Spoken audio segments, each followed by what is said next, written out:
안녕하세요 여러분. 세상 돌아보기입니다. 오늘은 2022년 9월 12일 월요일이네요.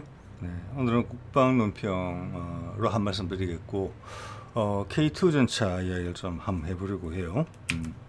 그래서 제가 최근에 일본 쪽에서 나온 이런 동영상을 하나 봤는데, 상당히 좀 새겨들 만한 부분이 좀 있었어요.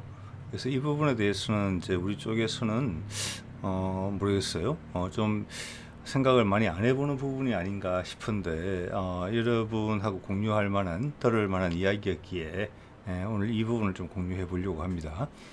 이 영상의 링크는 그 설명란에 이제 걸어 놓도록 하겠습니다.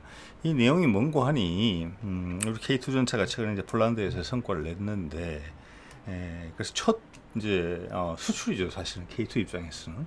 그래서 어떻게 보면 수출이라는 입장에서 첫 걸음마를 뗐기 때문에 우리의 이제 생각이나 느낌이 그것을 축하하는데 좀 집중이 돼 있다 하면은, 이 일본의 일부 사람들은 이것이 향후에 더 큰 가능성의 시작이다, 이제 본물이 터졌다, 이런 느낌으로 받아들이는 것 같아요. 그래서 그 내용이 이제 상당히 흥미진진하더라고요.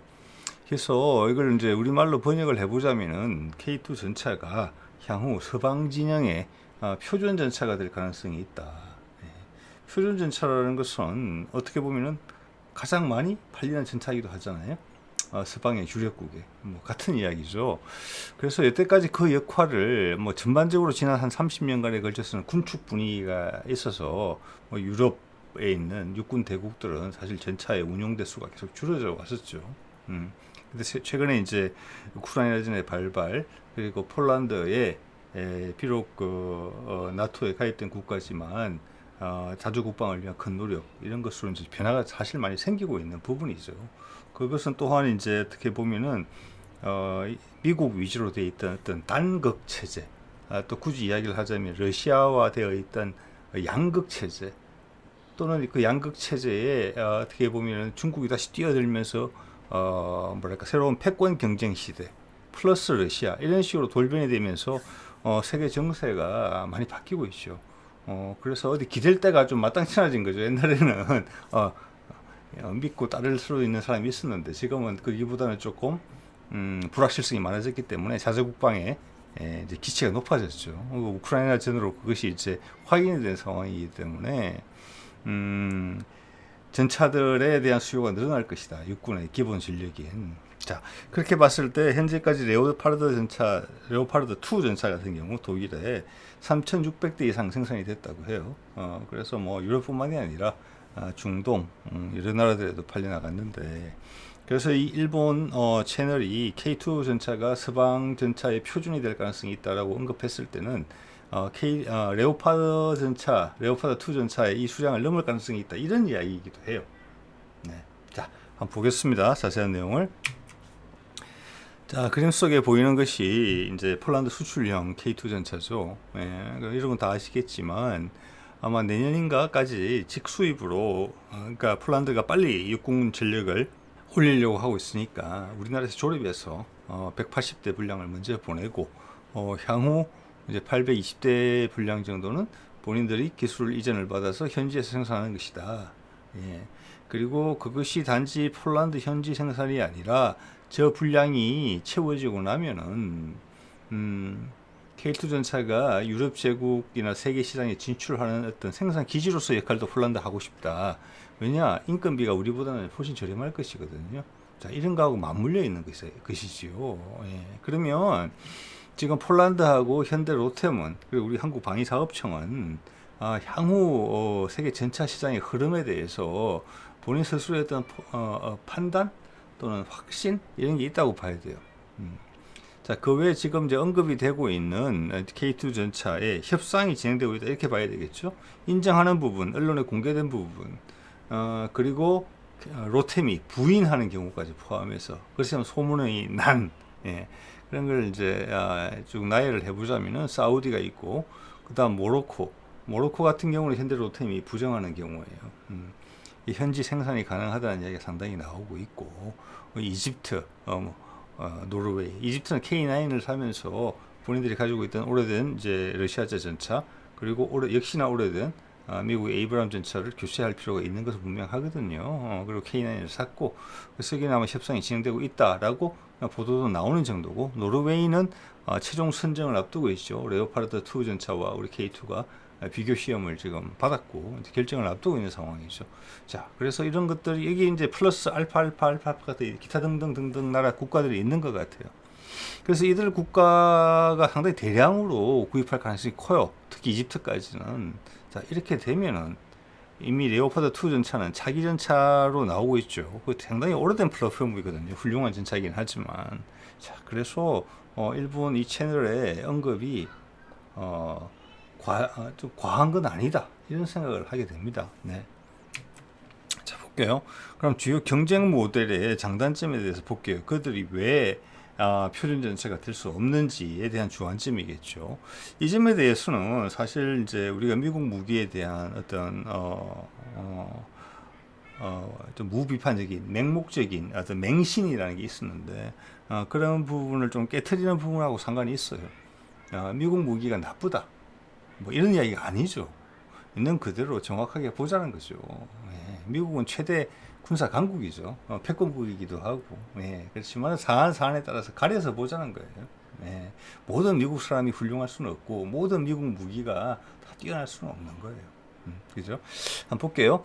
이 그림에 보시는 거는 M1A2C라는 아마 최신 개량형인 것 같고, M1 전차는 어떻게 보면은 뭐 7, 80년대부터 있었기 때문에 벌써 나이가 아주 많아요. 그래서 계속되는 개량을 거치고 있는 것이죠. 이게 보면 가격을 알아보면은 수출 가격이 현재 200억 원 이상인데, 최근에 폴란드 수출한 것을 보면은 지금 환율을 고려하면 우리 금액으로는 300억이 넘었어요. 예. 반면에 지금 이제 일본 사이트나 딴 데서 이야기를 하는 거 보면 우리 K2의 수출 가격도 100억대를 훨씬 넘어가서 100억대 중반쯤 되는 것 같아요. 그래서 지금 1.5배 내지는 미국의 M1 전차가 우리 K2에 비해서 2배 정도 비싼 걸로 지금 국제시장 가격에서 풀로 비싼 옵션 기준으로 그렇게 평가가 되고 있는 것 같아요. 약 2분의 1 정도. 여기서 주포를 볼게요. 주포는 뭐 이제 서방권에서의 주력 전차의 현용 주력 전차의 표준 구경이죠. 120mm 활강포죠. 강선이 없는 활강포인데, 다른 나라의 주력 전차들과 비교해서 미국의 에이브람 전차가 크게 차이가 나는 부분은 이 구경장이에요. 구경장은 뭐냐면 120mm 곱하기 44 구경장이거든요. 포신의 길이가 이 구경의 44배라는 뜻이에요. 근데 우리 K2는 얼마입니까? 55 구경장이에요. 좀 짧은 편에 속하는 프랑스의 르클레르 전차도 52 구경장이에요. 독일의 레오파르드 2 전차는 최신형은 당연히 55 구경장이고, 그래서 이 포가 짧아요. 짧다는 것은 포구 속도가 적다는 거죠. 포구 속도가 적고 거기 쓸 수 있는 탄종에 들어가는 뭐 화약의 장약의 양이 적을 수도 있다, 이런 거하고도 연결이 될 수 있어요. 복합적인 이야기이긴 하지만 다 120mm니까 그게 포신이 짧으면 사거리가 짧아지고 관통력이 약해지는 거예요. 아무래도 전차의 주적은 같은 전차죠. 파괴력이 약해진다는 뜻이거든요. 짧은 포를 쓰고 있어요. 저게 도드라지죠, 상당히. 이걸 바꿀 생각이 없어요. 향후 개선형 이야기에도 계속 이 포로 가는 거예요, 미국은. 왜 그렇느냐? 그 다음에 빨간색으로 칠하는 것 때문에 그렇습니다. 미국은 세계에서 유일하게 그 열화 우라늄탄을 쓰고 있어요. 그리고 장갑제에도 열화 우라늄 장갑제를 넣어서 쓰고 있어요. 열화 우라늄의 가장 큰 특징은 뭐냐면 지구상에 존재하는 물질 중에서 밀도가 가장 높은 쪽에 속해요. 자, 그러면 밀도가 강한 물질 두 가지가 붙어서 최고 힘으로 밀어붙이면은 결국은 밀도가 높은 쪽이 이기거든요. 그래서 기존의 텅스텐 강제보다 훨씬 강해요. 그러니까 미국만의 특권이에요. 그래서 같은 값이면 열화 우라늄탄을 쓰면은 텅스텐제보다 관통력이 20-30% 많이 나온다고 해요. 장갑제도 마찬가지예요. 같은 두께면은 20-30% 방어력이 더 좋아진다고 합니다. 이게 이 채널에서 언급한 이 이제 일본 채널이죠. 정확하게 수치적으로 언급을 했어요. 그리고 제가 여태까지 이 채널 쭉 봐왔을 때 허언을 하는 경우가 별로 없었거든요. 자, 이것이 바로 미국의 M1 에이브람 전차가 짧은 포신을 써도 세계 시장에서 통하는 이유예요. 그들의 가상의 적을 무찌를 수 있는 이유예요. 44구경장을 쓰더라도. 왜냐? 열화 우라늄탄을 쓰고 있기 때문에. 반면에 여기서 지적을 받는 것은 수출형에는 열화 우라늄탄을 팔지 않고 일반 탄을 판다는 거예요. 저 수출 제한이 걸려있는 품목이에요. 장갑제도 그래요. 그렇기 때문에 M1 에이브람 전차, 미 육군이 쓰는 M1 에이브람 전차는 세계 최강의 전차가 맞지만 공격력이나 방호력 면에서 수출된 M1 에이브람 전차는 절대 그렇지가 않다는 이야기입니다. 그렇기 때문에 M1 에이브람 전차가 해외 시장에서 서방 모델의 전차의 표준으로 될 수 없다는 거예요. 거기도 가격까지 비싸죠. 그리고 생산이 빠르지도 않고 기술 이전에 쉽게 동의하지도 않습니다. 뭐 당연히 그렇죠. 그리고 이 전차 역량의 핵심이 열화 우라늄을 쓰는 데 있기 때문에 그것을 제거한다고 하면은 오른쪽에 보여드리는 것처럼 러시아의 T-90M 주력 전차라고 봐야 되죠. 중국의 96식이나 99식보다 역량이 약하다라고 평가를 받는 거예요. 그죠? M1 에이브람 전차를 수출하면은 그의 미국의 동맹국들이잖아요. 그 미국의 동맹국들의 적들이 T-90M이나 중국제 최신 전차를 가질 수 있는데 거기서 맞상대하기에 부족하다면 판매고는 떨어지겠죠. 거기다 값까지 훨씬 비싼데. 그래서 이 일본 사이트에서 제기하는 바는 다른 나라의 데이터를 언급을 하면서 철갑탄 같은 경우는 열화 우라늄탄 실제 지금 M1 전차에서 사용되는 걸 쓰면은 관통력이 기본적인 장갑판 기준으로 900mm의 장갑 관통력을 가지는데 이것을 열화 우라늄탄이 아닌 일반적인 텅스텐 탄자를 가진 철갑탄으로 바꾸면 그게 600mm가 안 나온다는 거예요.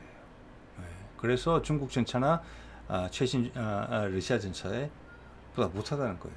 방어력도 마찬가지예요. 기존 우라늄을 사용하면 열화 우라늄을 사용하면은 방어력이 1400mm 이상이 나오는데 그걸 제외하고 일반적인 장갑을 쓰면은 900mm가 안 나온다는 거예요. 그리고 이제 M1 에이브람 전차는 공격력과 방어력 면에서 열화 우라늄탄이 기대는 바가 상당히 크기 때문에 수출용을 위해서 추가로 장갑제나 아니면 관통탄두를 개발할 의지가 지금 없는 거예요. 그래서 해외 시장에 인기가 없는 거예요. 그래서 K2의 상대가 붙대는 거예요. 세계 시장에서. 자, 그 점을 이번 이제 일본 영상은 명확히 짚어주고 있어요. 비록 우리 군이 강해지는 것을 원치 않는 일본 국방 유튜브임에도 불구하고. 자, 그러면 이 사실을 한번 더 볼 필요가 있어요. 우리 K2 결정하기 전에 미국이 끼어들어서 폴란드 M1 전차를 250대나 팔았어요. 60억 달러에. 그게 금년 2, 3월 달 이야기예요. 미국 국방장관이 직접 폴란드를 방문해서 계약을 했죠. 그래서 이걸 지금 1,300원으로 달러당 환율로 계산을 해보면은 대당 금액이 312억 원이에요.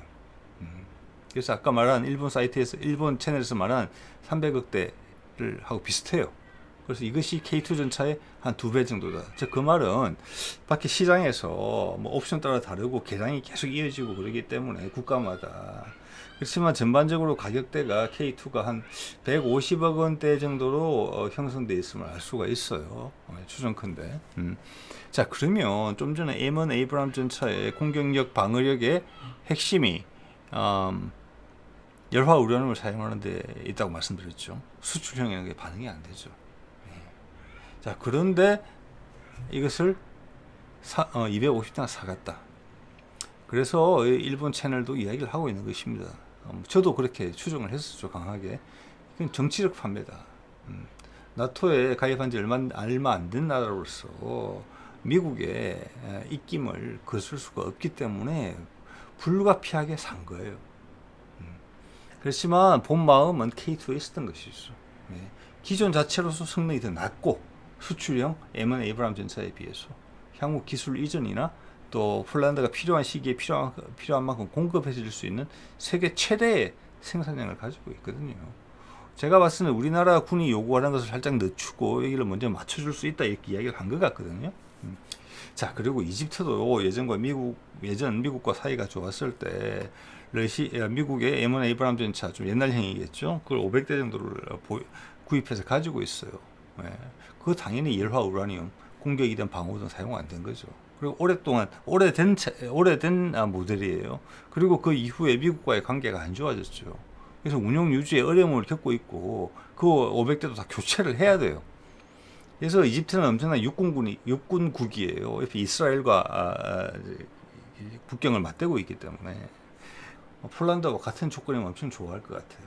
기술 이전까지 해서.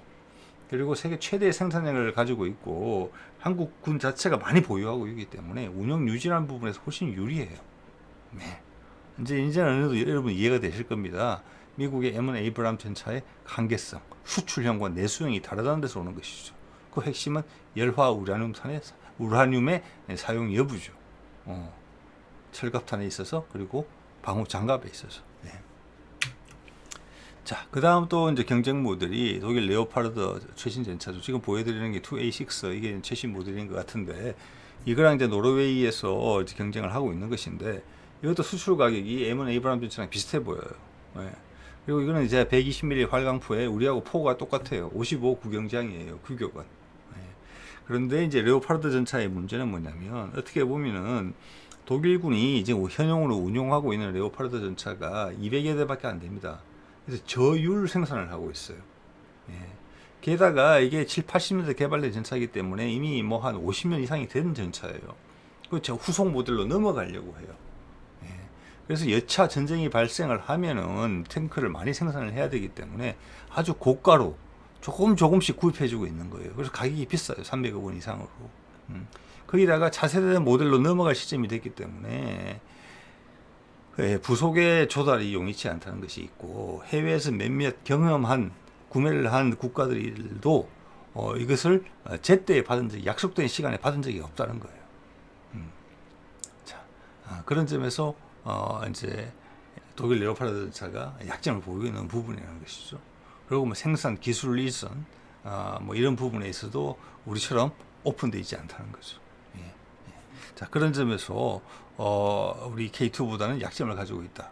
아무리 최신형으로 개선을 했지만 옛날에 우리가 몇십 년 전에 타던 엑셀 프레스토 차를 아무리 개량한 거하고 최신형 아반떼 플랫폼하고는 같을 수가 없는 거거든요.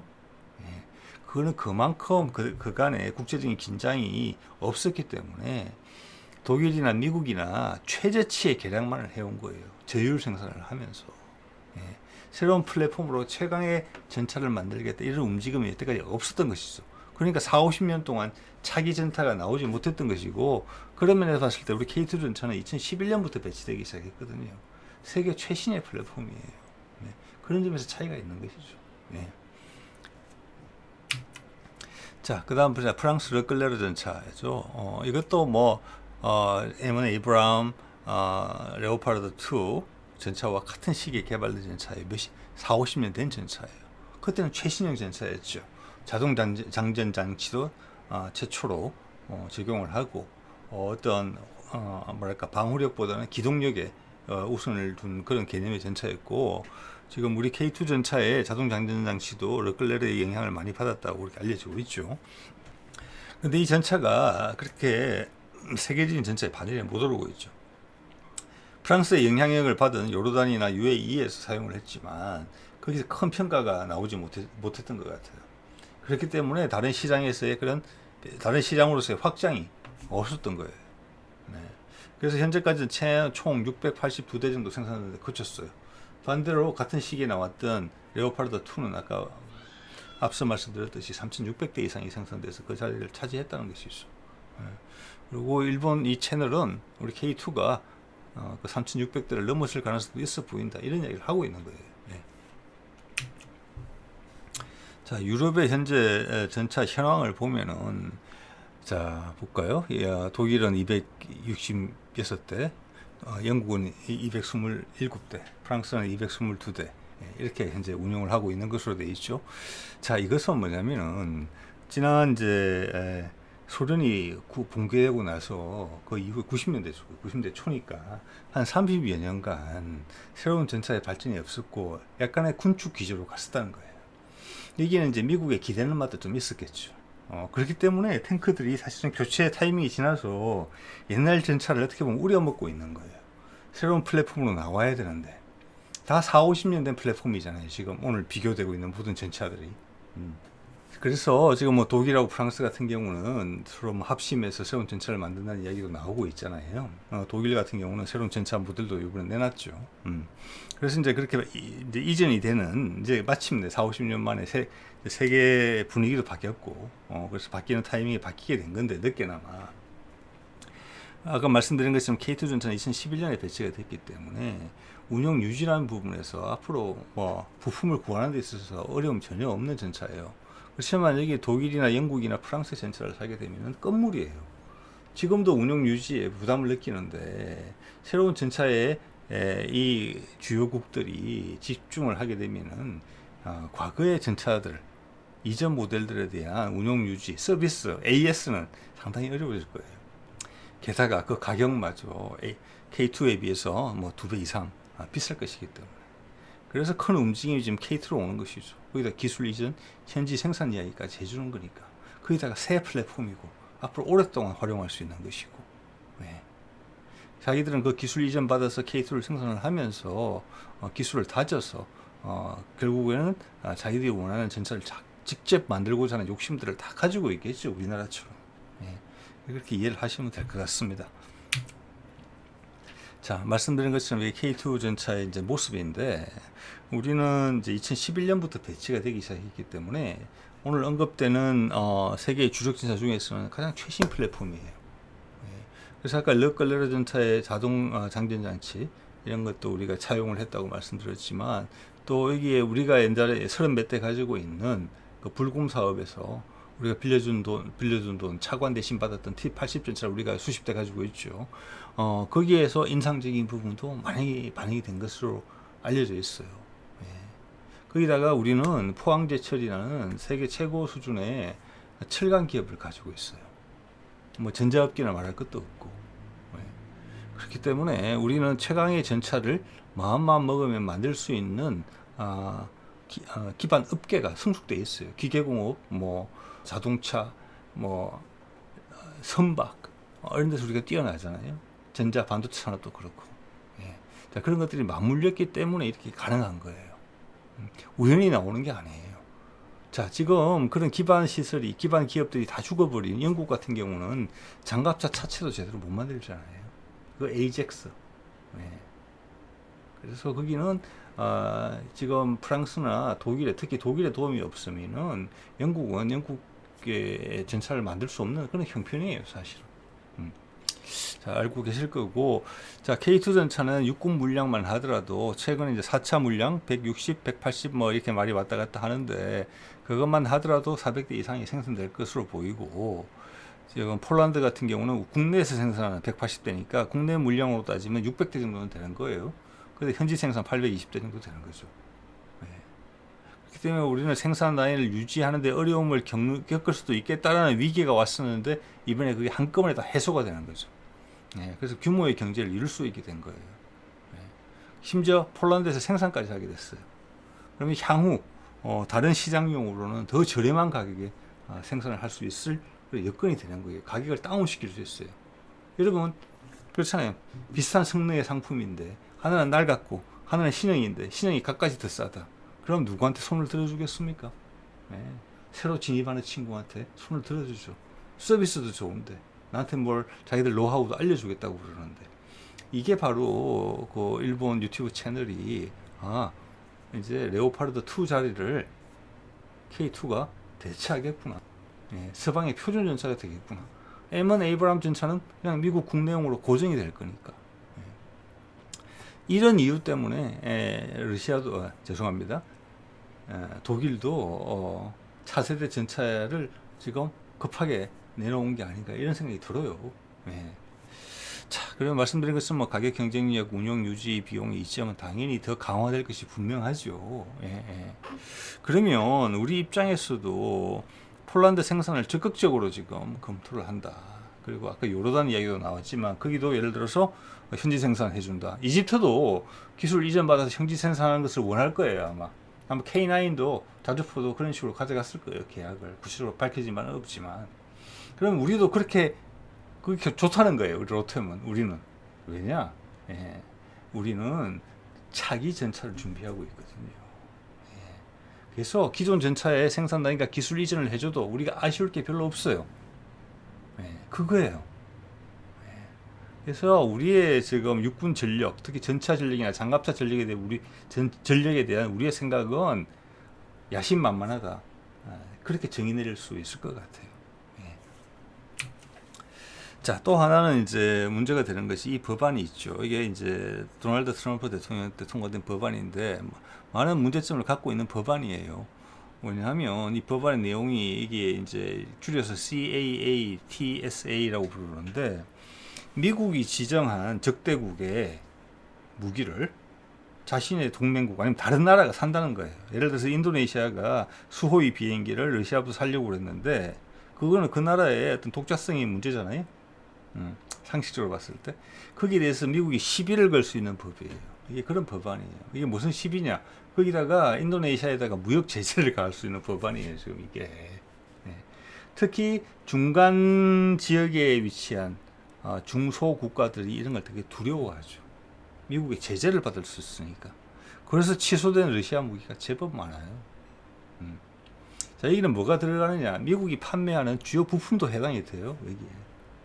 그래서 라팔 전투기가 각종 부품을 전부 다 프랑스제로 바꾸고 있고 그들이 운용하는 무장에서도 주요 부품을 프랑스제로 바꾸고 있어요. 그래서 라팔의 수출이 늘고 있어요. 우리도 우리 K2 전차에 들어가는 엔진 변속기를 독일에서 갖다 쓰잖아요. 그래서 독일이 엔진 못 판다. 이게 적성국 우리가 판단했을 때 우리 무기를 팔 수 있는 나라가 못 된다. 금지한 바가 있어요. 수출을. 그래서 우리가 수출이 무산된 바가 있거든요. 그게 아마 오만이나 사우디나 요 계열일 거예요.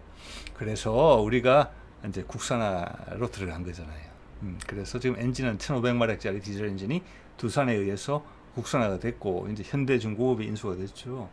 그리고 변속기는 그것만큼 순탄하지는 못하지만 아마 그 긴장 관계 그 이슈가 되는 부분에 있어서는 엔진보다는 좀 덜한 것 같아요. 수출 제한이라는 부분에서 지금 우리가 역시 서독제 독일제 랭크인가 하는 그 제품을 쓰고 있죠. 그래서 그 변속기 국산화도 지금 문제가 있어서 빨리 이루어지고 있지 못하는데 향후는 국산으로 대체가 될 것 같아요. 자, 그런 식으로 돌파를 하고 있어서 현재 수출 제한이라는 부분에 있어서는 많은 부분이 이제 일단 해소되는 상태 같아요. 왜냐하면 엔진 변속기 중에서 엔진이 이제 주요 포인트였기 때문에 자, 이런 부분도 우리가 수출을 확대하고 아까 이 일본 채널이 언급하듯이 레오파드 2를 대체하는 서방권의 표준 전차가 되기 위해서는 반드시 필요한 부분이 되겠죠. 특히 중동 지역에 수출하는 데 있어서는. 그래서 이건 이미 준비를 해왔고 많이 준비가 됐다. 변속기마저 마무리되면 금상첨화겠다. 이렇게 생각할 수 있는 부분인 것 같아요. 자, 여기에서도 하나 이제 주목해 볼 바가 뭐냐면은 차세대 전차들이 나오고 있죠. 지금의 3.5세대라면 4세대 전차들이 나오고 있죠. 이게 위에 러시아 아르마타, 이게 이제 무인 포탑이죠. 성문도 줄었어요. 이게 시작이 됐고 거기에 영향을 받은 그리고 제가 보기에는 K2의 활약에도 영향을 받은 시장 지배력을 유지해야 되는 독일의 입장이거든요. 영국과 프랑스는 뭐 전차 시장에서 차지하는 비중이 내수 외에는 없으니까 크게 신경을 안 쓰지만 지금 레오파드 2는 서방권의 표준 전차잖아요. 제일 먼저 바라보는 곳이잖아요. 전차를 생산할 수 없는 능력이 없는 나라가 전차 수입을 고려할 때 제일 먼저 쳐다보는 곳이 레오파드 전차인데 거기를 K2가 밀고 들어온단 말이에요. 최근에 뭐 약진하고 있다 표현을 할 수 있겠죠. 그래서 서둘러 KF-51 이거 내놨다고 봐요. 이거 130mm 포를 쓰는 거예요. 현재는 활강포를 쓰는 것으로. 예. 자, 그러면 우리는 어떤 준비를 하고 있느냐? 우리가 다른데 기술 이전을 하기 시작했다는 것은 이 기술은 이미 우리한테는 몇 년 후면은 낡은 기술일 것이다. 우리는 한 단계 더 도망을 갈 자신이 있기 때문에 과거의 기술을 과감히 남한테 넘길 수 있다는 이야기예요. 그리고 우리가 생각하는 기술은 우리가 지금 넘기려고 하는 기술과는 큰 차이가 있다는 것이죠. 그래서 그 고민이 본격적으로 이미 시작이 됐어요. 그래서 이런 모습으로 지금 나오고 있는데 모양이 너무 미래적이라서 한참 미래에 나올 모델이다. 뭐 40년대에 나올 모델 같다. 그냥 큰 셈 모델 같다. 이런 이야기가 나오고 뭐 레이저 포다. 뭐 포의 종류도 지금 뭐 지금 같은 포가 아니고 다른 형태의 포가 들어갈 것이다. 이런 이야기도 많이 나오고 있죠. 근데 제가 최근에 살펴보니까 이것을 이 전차를 개발하기 위한 연구 개발이 이미 시작이 됐어요. 독일이나 아르마타 전차처럼 무인 포탑에 차체에만 성문이 타요. 130mm 활강포. 그게 표준이 될 것 같아요. 전 세계 주력 전차에. 그렇게 넘어가는 거예요. 이게 수출이 활성화되면서 이런 계획이 더 빨리 진행된다는 느낌을 제가 살짝 받아요. 자, 그래서 오늘은 우리 K2 전차가 향후 레오파드 2 전차를 대체해서 서방권 표준 전차가 될 가능성이 높아 보인다라는 그 일본 보도에 대해서 제 의견을 좀 곁들여 봤고요. 또 뭐 조만간 지금 사진 속에 보이는 차세대 전차 컨셉 모델이 어떤 방향으로 연구 개발을 잡고 있는지 진행이 되고 있는지 그 부분에 대한 이야기도 한번 조만간 드려보도록 하겠습니다. 자, 오늘 여기까지 하겠습니다. 네.